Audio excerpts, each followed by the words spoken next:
Well, it's kind of a broken record. Another lopsided loss for the Colorado Buffaloes as they fall in their 98th homecoming, losing to number 15 Stanford 48-0 here at Folsom Field. Larry Zimmer, Mark Johnson with our Buffs recap. And partner, I'm getting to the point where I don't even know what to say about these anymore because it's been one lopsided game after another. Well, we're seeing some pretty good football teams on the other side of the line of scrimmage. You're a glass half full kind of guy, aren't you? Yeah, well, that Stanford defense was extremely good. I thought Oregon's defense was good, but they're different. I mean, you have to almost see it to understand what we're saying.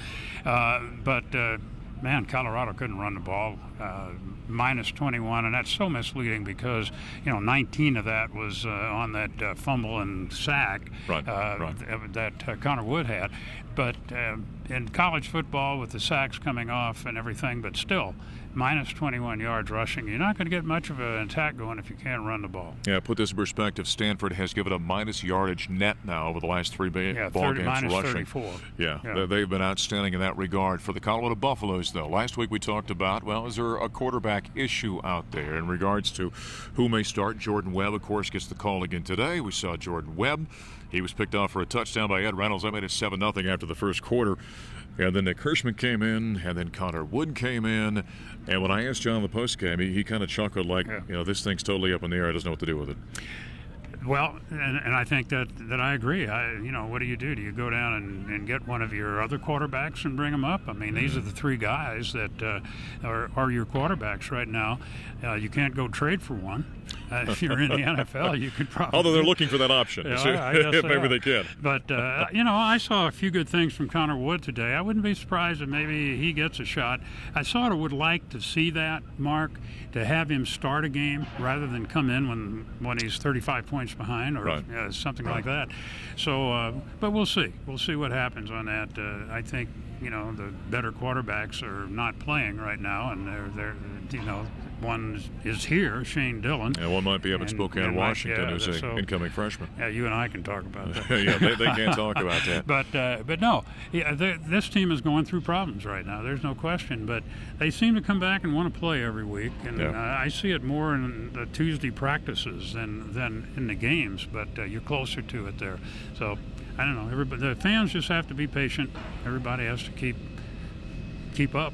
Well, we talked with Chad Brown, in fact, on our postgame. It's not like under the circumstances. And from fans' perspective, you want change and you want to see all kinds of things.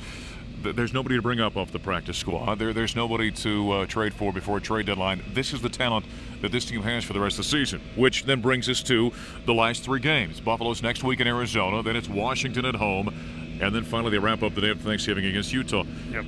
You at least look for this team to kind of have some feel-good to end the season like they did a year ago. I would love to see that. And next week you're going back into Arizona with up-tempo offense, kind of a poor man's Oregon, if you will. But it's going to be the same kind of thing. And the Buffs seem to have trouble coping with that. I think the last two games here at home are teams a little bit more like Stanford. Washington is more of a running power team, and so is Utah, for that matter. So we'll see. Colorado might have a better shot at those two. Hopefully they can pull one out, get a win, get 2 wins, get 3 wins, and put a positive note on the season. But now they're chopped up. They got injuries. So. Certainly a bleak status right now in this season, or standpoint where this team is right now. Sitting at 1-8 overall, 1-5 in Pac-12 conference play. Next week, as I mentioned, we'll be down in Tucson, Arizona. We'll hit the air. It's an early one at 8:50 KOA with our pregame getting underway at 9:05. Our network affiliates pick up at 9:35, and then the Buffaloes and the Wildcats will kick it off at 10:30 on the network. Buffaloes fall. They got blanked for the first time since Missouri knocked them off 26-0 in 2010. It was 48-0. Number 15 Stanford over the Buffaloes for homecoming here at Folsom Field. For Larry Zimmer, I'm Mark Johnson. Thanks for joining us on our Buffs recap here at 850KOA.com.